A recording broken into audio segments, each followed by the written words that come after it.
Spell na napakabilis gumana upang labis-labis kanyang mamahalin.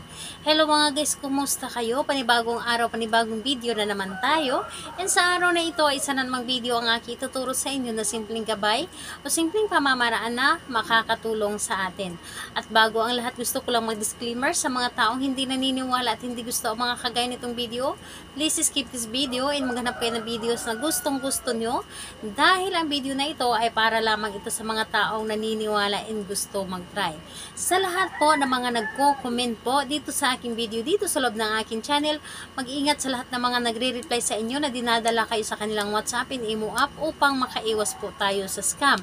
Ngayon po, ituturo ko sa inyo paano kayo labis-labis na mamahalin ng inyong partner.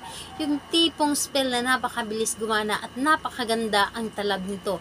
Yung tipong maramdaman mo talaga kung gaano kakamahal, yung tipong ipaparamdam ng inyong partner kung gaano kaka-importante sa kanya. Dahil yan naman talaga ang ating mga kailangan, yung tipong gawin tayong special sa araw-araw ng ating mga partner.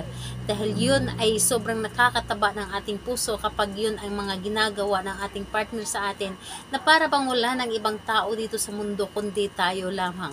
So ayun po, pwede itong gawin sa parihas ang kasarian, babae ito babae and lalaki ito lalaki, and syempre sa ating babae at lalaki na mag-partner.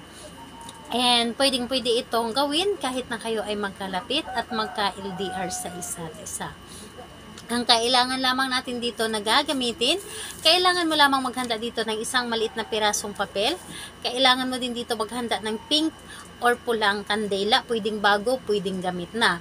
And syempre, panindi, posporo di kay lighter. So, kapag ready na yung mga naibanggit ko, siguraduhin mo lamang sa iyong sarili na gustong-gusto mo itong gawin. Kailangan na alam mo sa iyong sarili na ito ay makakatulong sa inyo. 100% dapat ang tiwala at paniniwala sa paggawa nito, and kailangan na mag-isa ka lamang na gumawa nito. Kapag ready ka na, pwede mo na itong umpisahan. So, ayun po, ang gagawin mo lamang dito sa papel. Dito sa papel, kung nakikita po ninyo, isulat po ninyo dito yung pangalan at apelyido ni target ng isang bisis lamang. So, pangalan at apelyido ni target ng isang bisis lamang. And bilugan po ninyo ito. Ayan po, bilugan po ninyo. So, ayun, kapag nabilugan nyo na ito, sindihan ninyo ang inyong kandila.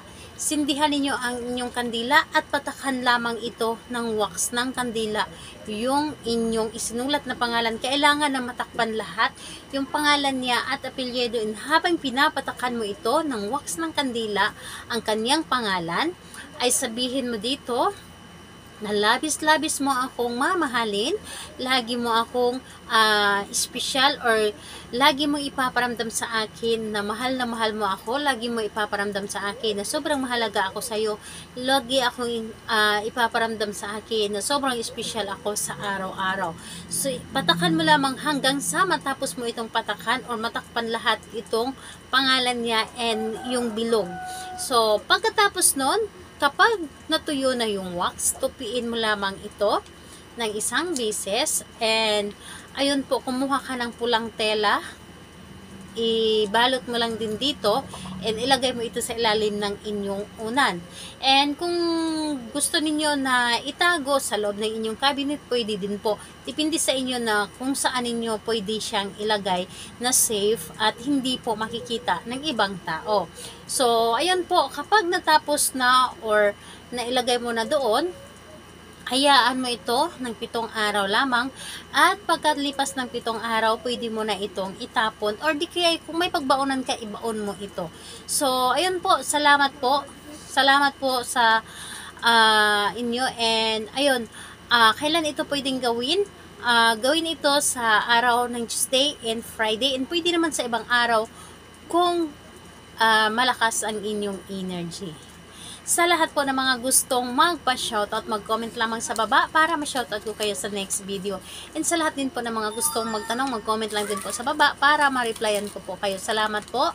Bye-bye everyone. God bless us.